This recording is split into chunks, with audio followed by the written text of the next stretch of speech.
Hitler, y de acuerdo con toda la política nazi de aquel entonces, existían únicamente dos razas, la superior y la inferior. La superior van a ser justamente constituidos a partir de un término que es el arianismo. Sin embargo, ario es una cuestión que tradicionalmente hemos asociado al color de la piel, a la corporeidad, ¿sí? A una altura, a un color de cabello. El término ario no tiene nada que ver con eso.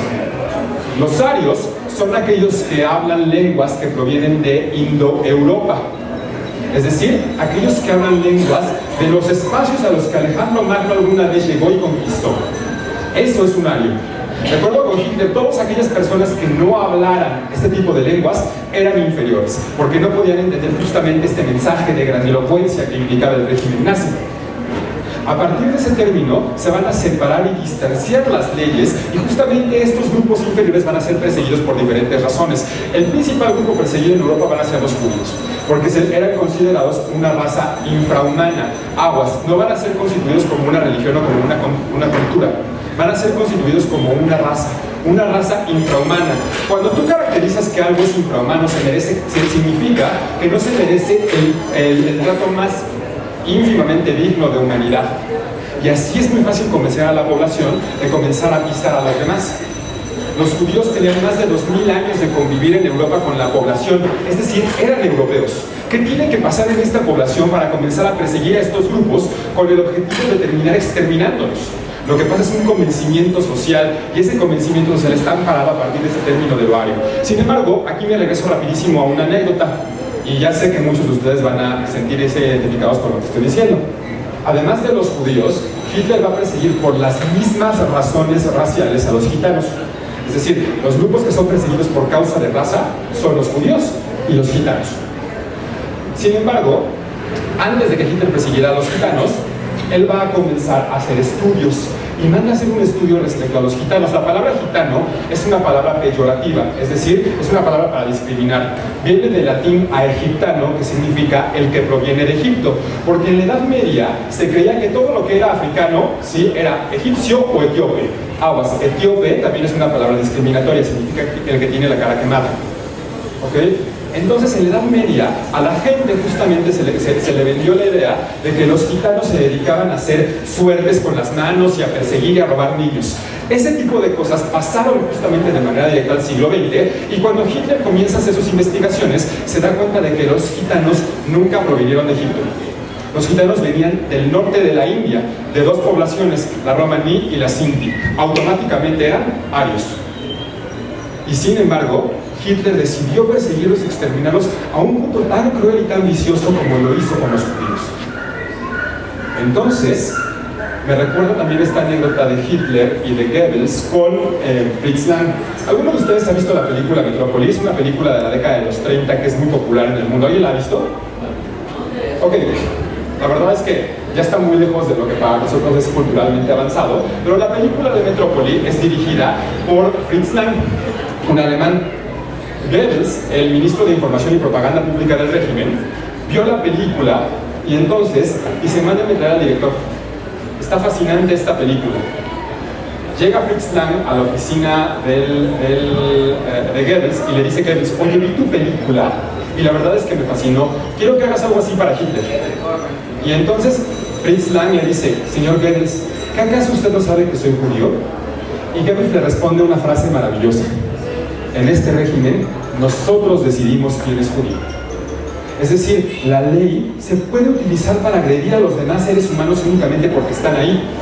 Entonces, esta idea de la ley se ampara a partir de la propaganda. En el caso del régimen nazi, la propaganda no únicamente es visual o auditiva. También se van a generar, por ejemplo, estos grupos de jóvenes que se llaman las juventudes hitlerianas, que tienen el objetivo de comenzar a permear la mente de los jóvenes para que no haya nadie que no piense como el régimen nazi. Los jóvenes de las juventudes hitlerianas tenían prohibido relacionarse con personas que no fueran arios. Prohibido, terminantemente. Eran jóvenes de entre 10 y 18 años, ¿sí?, que vivían bajo un régimen militar, porque Hitler decía que para lograr el objetivo el régimen tenía que durar 1000 años. Sin embargo, el único factor en común que tenemos en esta historia del Holocausto es la deshumanización. Esto que ven aquí, o lo que alcanzan a ver aquí, es un vagón original que se encuentra en el museo. En este vagón original, sí, que fue donado al museo por el gobierno de Polonia, se transportaban por vagón entre 80 y 100 personas en un recorrido que podía durar desde 2 días y hasta 3 semanas. Sin agua, sin comida, sin un espacio para que las personas hicieran sus necesidades fisiológicas. Encerrados completamente. Y la pregunta es, ¿qué haces cuando un ser humano, ¿sí?, está atravesando por este tipo de vicisitudes y decides dejarlo pasar como si no fuera nada? Como si no te doliera el sufrimiento de los demás. ¿Por qué el Holocausto es el parteaguas en esta historia? Porque es la primera vez en la que la gente comienza a preguntarse qué ocurre con su memoria histórica. Y cuando pensamos en el Holocausto, solemos pensar que a lo mejor en Huixquiluca, en el Estado de México, en la República Mexicana, estamos muy lejos de este proceso. Sin embargo, esta cuestión de la deshumanización no nos debe ser ajena. En el museo tuvimos una exposición temporal que se llamó Feminicidio en México, ya basta. Y a esta exposición temporal acudió la presidenta del Observatorio Nacional para Prevenir el Feminicidio y dio un discurso y dijo unas palabras que se me quedaron de verdad, yo creo que para el resto de la vida, grabadas en la memoria. Ella dijo: estamos atravesando por la época de la basualización del ser humano. Cuando a una mujer la puedes raptar, golpear, violar, torturar, asesinar, cortar en pedacitos, meterle en una bolsa de basura y lanzarla por la borda, esa mujer dejó de ser mujer. Esa mujer ya es basura. Es basura porque al perpetrador no le duele que es la madre de alguien, la hija de alguien, la conocida de alguien, y puede dañarla de esa forma porque le ha quitado su condición de humanidad. Entonces, estos vagones nos hacen mucho sentido. No estamos alejados de la deshumanización, estamos viviendo adentro de la deshumanización. Y es el proceso de aprendizaje el que nos debe llevar justamente a poder hablar de esto, a enfrentarlo a partir del diálogo. ¿Por qué? Porque la deshumanización no termina únicamente en la verbalización. Esta es una maqueta muy singular. En el mundo únicamente existen 3 como ellas. La que se encuentra en Memoria y Tolerancia, la que está en Yad Vashem en Israel, en Jerusalén, y la que se encuentra en Auschwitz, en Polonia. ¿Por qué es tan particular? Porque esta maqueta está hecha por un autor polaco, y ahorita que les enseñé otra foto les voy a explicar cuál era el objetivo de este autor polaco. Sin embargo, esta maqueta muestra cuál es el proceso de deshumanización por el cual las víctimas son llevadas al exterminio absoluto. Exterminar es diferente a asesinar, porque el objetivo del exterminio es no dejar absolutamente ningún rasgo de la víctima. Las cámaras de gas funcionaban como el fin, ¿sí? El objetivo era asesinar y la muerte del fin en sí misma.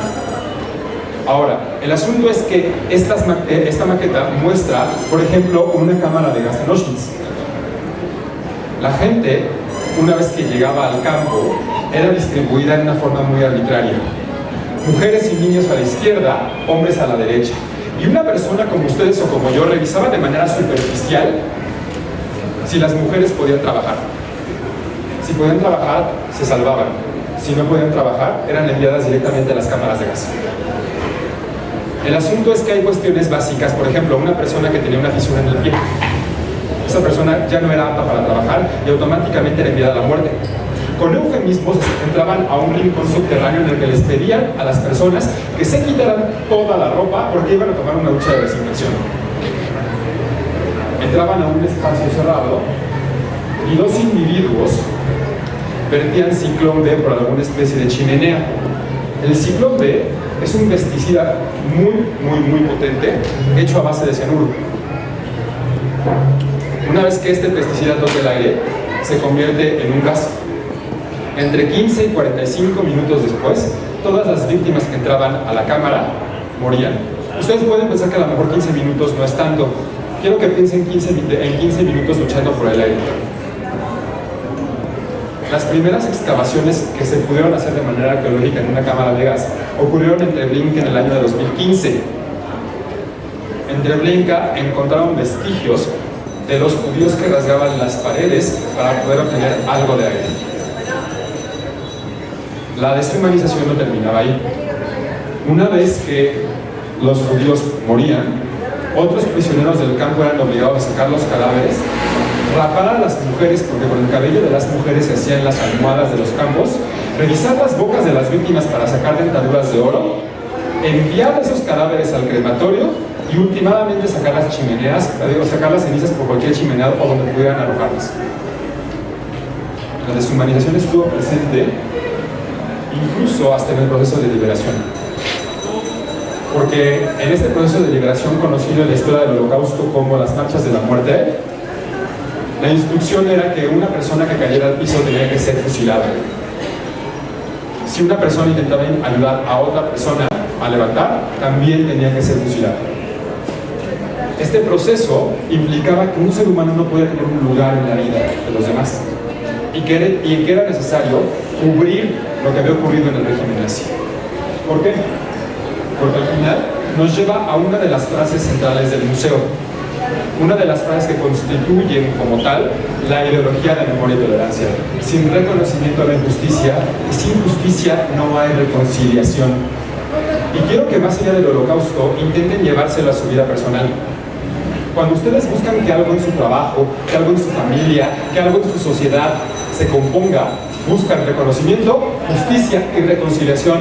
El proceso de reconciliación es tan importante y es por eso que hasta la fecha tenemos a las madres y a los padres de las víctimas en Ayotzinapa gritando y clamando justicia. Porque una vez que puedes otorgar justicia, puedes hablar de reconciliación con quien ha sido el perpetrador de este régimen. El asunto aquí es que la reconciliación sabe medio agridulce. Les voy a contar así un número muy superficial. La Operación Barbarroja, que fue lo que hizo Hitler para penetrar a la Unión Soviética entre 1941 y 1942, tuvo un total de 4.5 millones de soldados. ¿Se pueden imaginar 4.5 millones de personas juntas? Yo no. 4.5 millones de soldados solo para penetrar un país. Todos ellos eran nazis. Todos ellos arrasaron con una cantidad tremenda de vidas, a lo mejor no por causa de genocidio, pero arrasaron con una cantidad de verdad espeluznante de vidas. Ok, ya les dije en el túnel, las últimas cifras arrojan que son 65 millones de víctimas mortales como resultado del conflicto bélico conocido como la Segunda Guerra Mundial.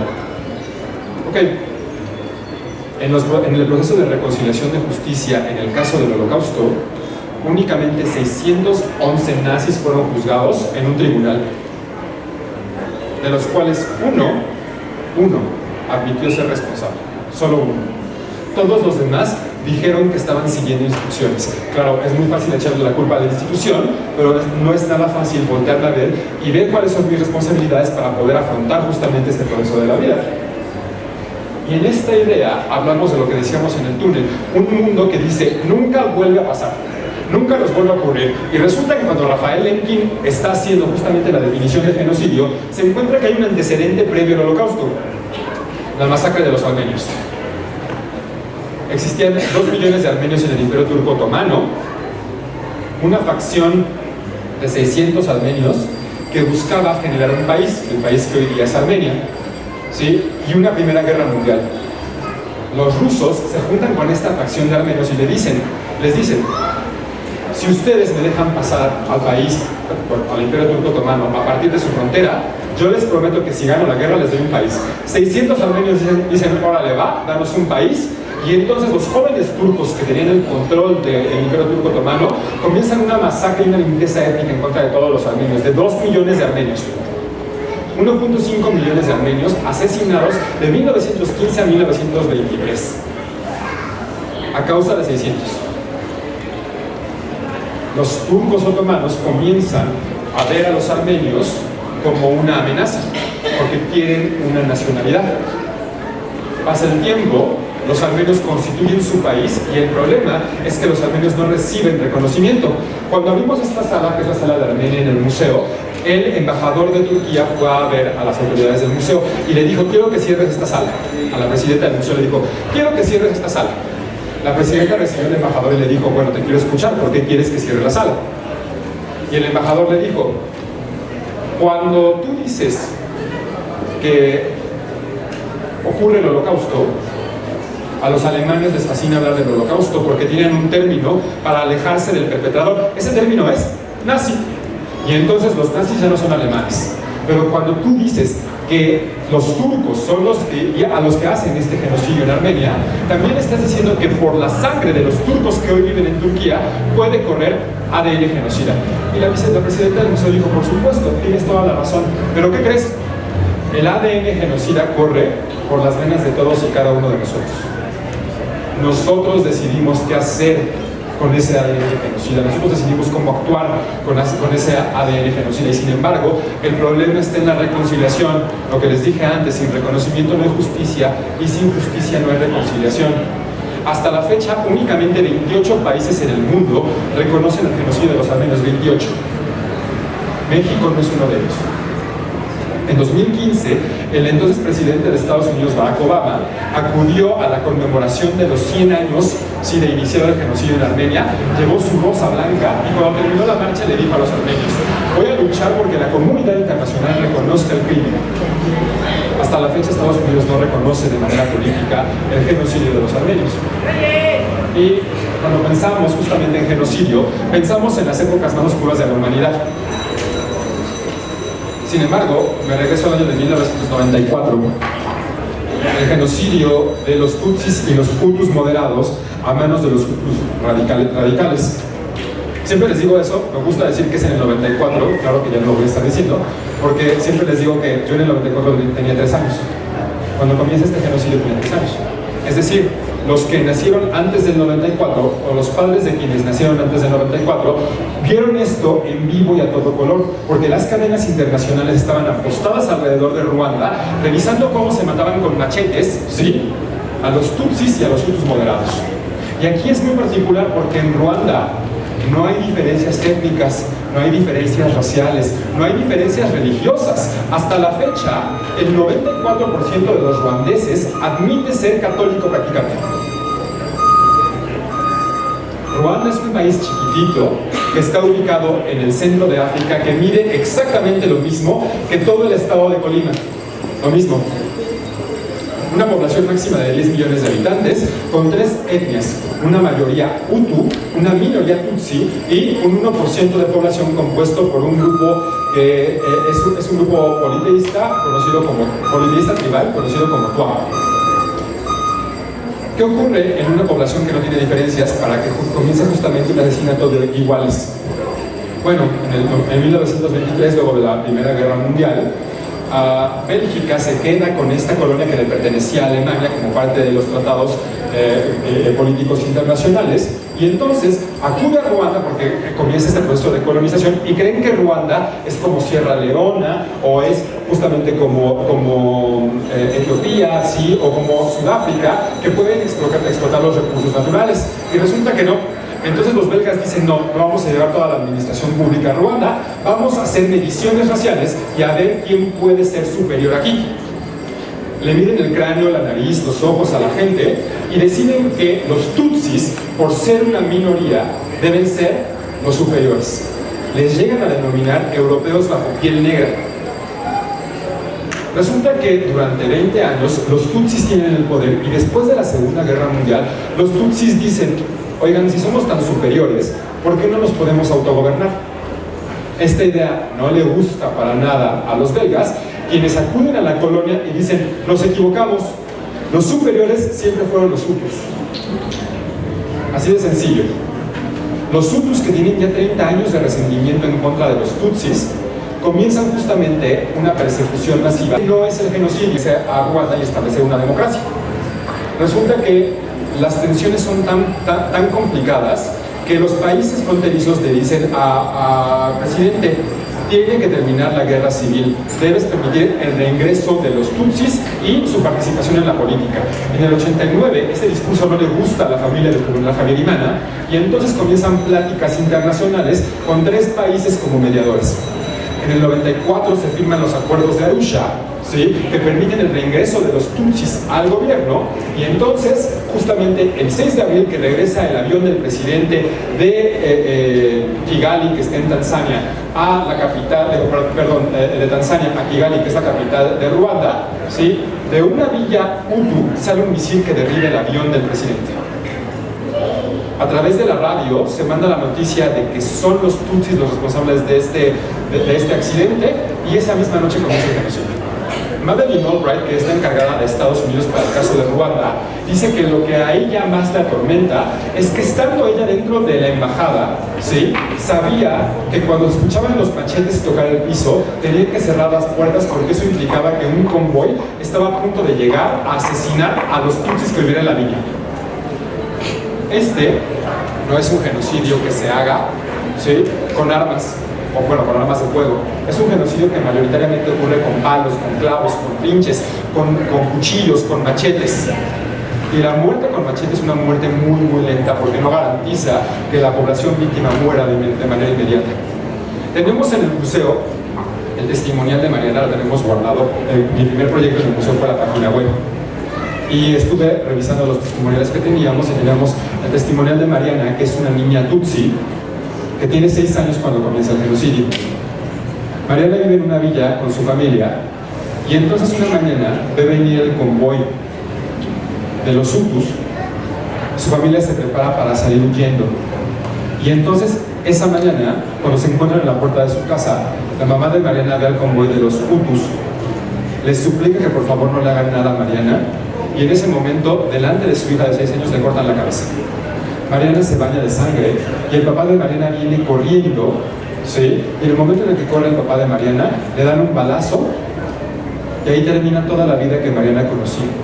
Toda la vida que Mariana conoció. En menos de 15 segundos. El perpetrador toma a Mariana por la blusa, y cuando está a punto de cortarle la cabeza con el machete, se distrae con un ruido que hay en la calle. En ese momento Mariana se suelta de las manos de este hombre, ¿sí?, corre y se esconde en una pila de cadáveres. Dura escondida 2 días, hasta que los Hutus se van de la villa.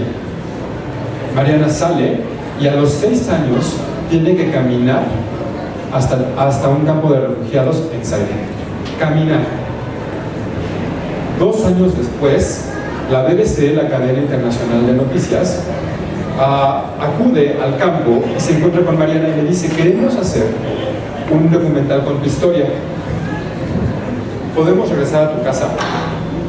Y Mariana, a los 8 años, tiene que tomar una decisión que muchos de nosotros no podríamos tomar como adultos. Y Mariana decide que van a regresar a su casa. Cuando regresan a su casa se encuentran algo mucho peor. Los cadáveres de la mamá y del papá de Mariana siguen ahí 2 años después. Ruanda es un país tan pobre que no se pueden recoger los cuerpos. El cauce del río Nilo queda bloqueado por el número de cadáveres que hay como resultado de este genocidio. De acuerdo con la ONU, este es el genocidio más eficiente en la historia de la humanidad, porque acaba con el 80% de la población objetivo. Y aún así, no se puede establecer la reconciliación porque el país es sumamente pobre. Y hablamos evidentemente de genocidio en estas etapas. Esta es, lástima que no lo pueden ver, porque esta, o sea, que no se puede ver también, esta es justamente una imagen de un campo de refugiados en Zaire durante este proceso. Este campo de refugiados, ¿sí?, sirve después justamente para que los perpetradores y las víctimas convivan. Tienen que convivir, porque la pobreza es tal que cuando el Frente Patriótico Ruandés toma Ruanda, los perpetradores salen huyendo a los campos de refugiados. Y claro, lo que ocurre en Yugoslavia, hace poco se volvió a poner de moda, entre comillas, porque en el año del 95,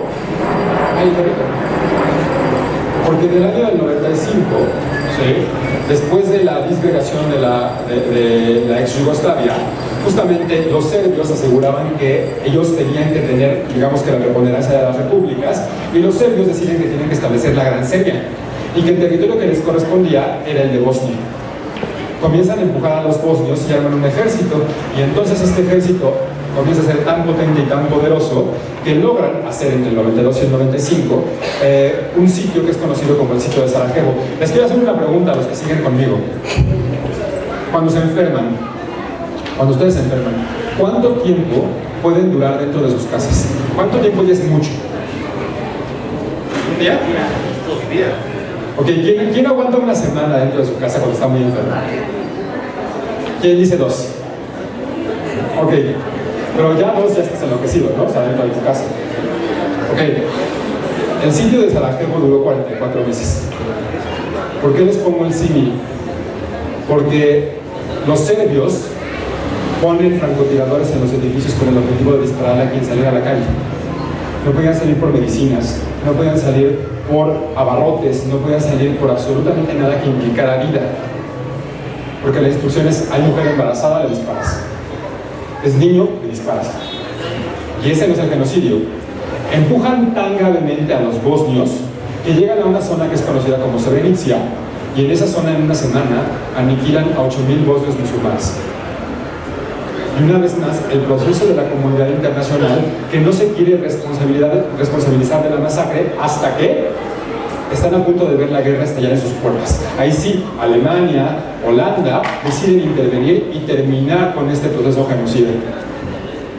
Sin reconocimiento no hay justicia, sin justicia no hay reconciliación. Y por supuesto, los últimos dos genocidios que presentamos en el museo, el de Guatemala, que ocurre en la frontera sur con este país. Y también es importante mencionar que en este genocidio en Guatemala, el entonces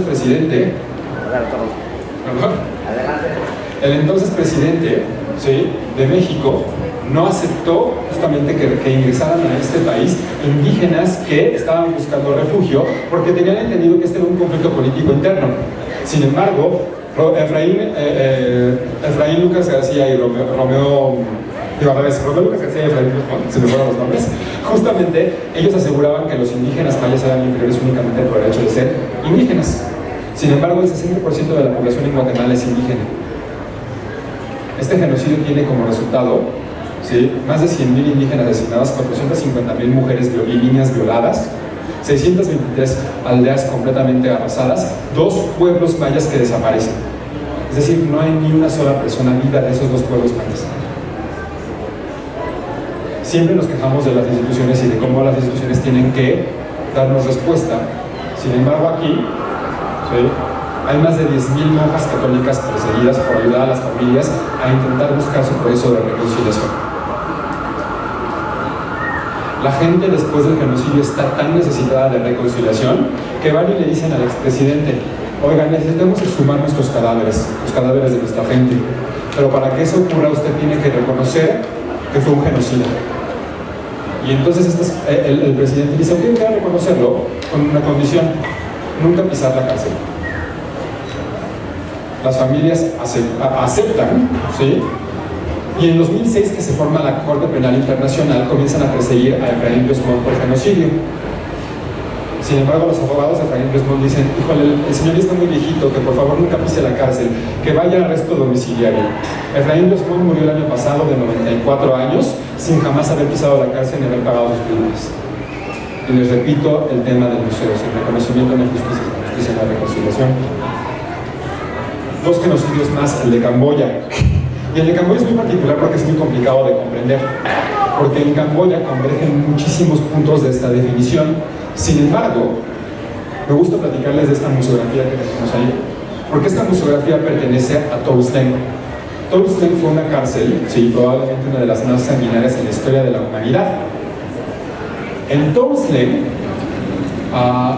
llegaron 17.001 prisioneros. No quedó rasgo, es decir, ni un hueso, de 16.994. Los demás fueron exterminados por el régimen del Khmer Rojo.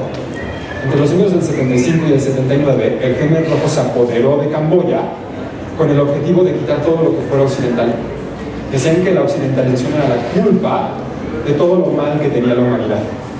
Comienzan a perseguir a la gente por tener sobrepeso, por hablar una lengua extranjera, por practicar una religión, por tener lentes, por ser justamente extranjero, por ser parte de los migrantes del conflicto en Vietnam. Aseguraban que los seres humanos únicamente servían para 2 cosas: ser militarizados y trabajar en campos de cultivos de arroz. El Khmer Rojo puede resumir, por así decirlo, su ideología en una frase: mantenerte no es ganancia, perderte no es pérdida. Y sin embargo, una población internacional que lo permite, que sigue permitiendo este tipo de masacres que cobran la vida de 1.7 millones de personas. Hasta la fecha, ¿sí? No hay ni una sola persona viva en Camboya, ni una sola persona viva, que no tenga un familiar que murió durante el genocidio. Hay todavía imágenes en Camboya que dicen peligro, ¿sí? Zona con minas antipersonales. La comunidad internacional sentada sin poder hacer absolutamente nada. Y bueno, el último genocidio que exponemos es el genocidio de Darfur. Darfur, el museo ha decidido llamar a esta sala Indiferencia es complicidad, porque es el genocidio que ocurre desde 2003 y hasta nuestras fechas. En Darfur las condiciones son muy complicadas porque la declaratoria de genocidio la hizo de manera irresponsable Colin Powell cuando era secretario de Estado de los Estados Unidos en la ONU. Y resulta que en efecto en Darfur las condiciones dan para explicar y hablar de un genocidio. Sin embargo, este genocidio no era nuevo. En 1989, el actual presidente de Sudán toma control del poder, Omar al-Bashir. Y Omar al-Bashir, ¿sí?, separa a Sudán de Sudán del Sur. Y en el 95, los darfuríes, que son la región noroccidental de Sudán, comienzan a quejarse de esta persecución que hacen los rusos y los chinos para poder explotar los recursos naturales de Darfur. Dice Omar al-Bashir, yo no me voy a pelear con la población porque me van a tachar a mí, ¿sí?, de un intolerante. Y forma un grupo conocido como los Janjaweed. Janjaweed literalmente significa diablo montado a caballo. Los Janjaweed se dedican a llegar a las aldeas, ¿sí?, saquearlas y arrasar las aldeas y quemarlas. Pero su arma de guerra es un arma completamente distinta a la de los demás genocidios. Mayoritariamente los Janjaweed son elegidos, ¿sí?, son jóvenes elegidos con dos condiciones. La primera, ser musulmanes, y la segunda, estar contagiados de VIH-Sida. Llegan a las poblaciones, violan a las niñas y a las mujeres con el objetivo de que ellas desperdiguen la enfermedad entre la población. En 2003 comienza el reconocimiento. Sin embargo, el último censo que se pudo hacer de la zona de Darfur fue en 2008. Hasta la fecha no sabemos cuántas víctimas mortales hay del genocidio. Sabemos que el último número de víctimas mortales fue 450.000 en 2008. Tan solo entre enero y abril del año pasado, la Cruz Roja Internacional recibió 400.000 solicitudes de darfuríes que querían salir de la zona. En 2016, la Organización Mundial de la Salud dijo que para poder salvar a una familia en Darfur de 7 integrantes contagiada de VIH-Sida, se requería de $1 al día. ¿Qué hicieron hoy con 19.91? Así amaneció el dólar. ¿Qué compraron hoy con 19.91? Un desayuno, un jugo. ¿Qué otra cosa pueden comprar con 19.91? Ok. La pregunta es ¿por qué si 19.91 nos ayudaría, pesos, nos ayudaría a salvar a una familia de 7 personas contagiadas de VIH-Sida, este dólar no llega? Porque la crisis humanitaria en la zona es tan difícil de afrontar, ¿sí? Porque Omar al-Bashir en 2017 quemó todos los puentes de comunicación hacia la zona de Darfur, los dinamitó. Para llegar a Darfur hay que cargar las medicinas en puentes colgantes. Y el problema no se ve próximo a terminar. La pregunta es, ¿por qué ocurre este tipo de crímenes? La respuesta, primeramente, está en los estereotipos y en los prejuicios. ¿Por qué? Porque los estereotipos y los prejuicios son versiones reducidas de nuestro universo que en algún rincón pueden ser verdad. Sin embargo, los estereotipos y los prejuicios sirven para algo. Alguien que me diga para qué puede servir un estereotipo o un prejuicio, porque sí tienen un uso práctico y todos los utilizamos todos los días. ¿Para qué puede servir un estereotipo o un prejuicio? ¿Alguien? Para salvarse, si es que... ¿Para qué? Salvarse, si es que... Ok, ahí está la respuesta. ¿Qué? Se las van a ganar. Si fuera concurso, ya las habrían ganado. Los estereotipos y los prejuicios funcionan porque nos ponen a salvo de lo que creemos que nos puede ser dañino o peligroso. Les pongo un ejemplo. Si saliendo de esta conferencia alguno de ustedes tuviera que ir al aeropuerto corriendo y tomar un vuelo de 12 horas y junto a ustedes se sienta un musulmán ataviado como talibán, lo primero que hacen es hincarse a rezar. Porque desde el año 2001 El estereotipo y el prejuicio nos indica que a todos los musulmanes les encanta volarse en aviones. Y trabajamos con ese estereotipo porque al final nos resguarda y nos pone a salvo. Porque es más fácil ponernos a salvo que intentar comprender a los demás. Y la diversidad tiene una práctica en la inclusión. Sin inclusión la diversidad no sirve. No sirve entender que allá afuera hay personas con discapacidad. Tenemos que exigir que esas personas con discapacidad se integren a nuestra realidad a partir de su inclusión. Se los dije en el túnel, no tratarlos como niños chiquitos. Cuando una persona está enferma solemos cambiar nuestra actitud completamente, como si esa persona mereciera ser tratada como si fuera un infante, como si no tuviera capacidad de decisión o raciocinio. La inclusión implica brindar oportunidades para que todos podamos acceder a las mismas cosas exigiendo nuestros derechos. Precisamente, regresamos al tema de los estereotipos y los prejuicios. El problema con los estereotipos y los prejuicios es que son tan reducidos que nos hacen comprender que en algún rincón lo que pienso de los demás puede ser verdad. Y nosotros solemos decir, sí, no, qué malos estereotipos y los prejuicios, pero muchos de ustedes seguramente deben pensar, no, es que los chinos huelen mal. Lo que estamos acostumbrados. Y habrá quienes me digan, no, yo tengo un vecino que sí huele mal. Eso es porque es un cochino, no porque sea chino. Punto. ¿No? Estas generalizaciones nos hacen mucho daño porque la invitación tiene que ser a romper nuestros prejuicios. La persona que tiene prejuicios soy yo. Y tienen que comenzar con el que tengan más a flor de piel. Oye, Bruno, cuando manejo, le digo a la gente cuando me enojo, pinche indio, para, frena.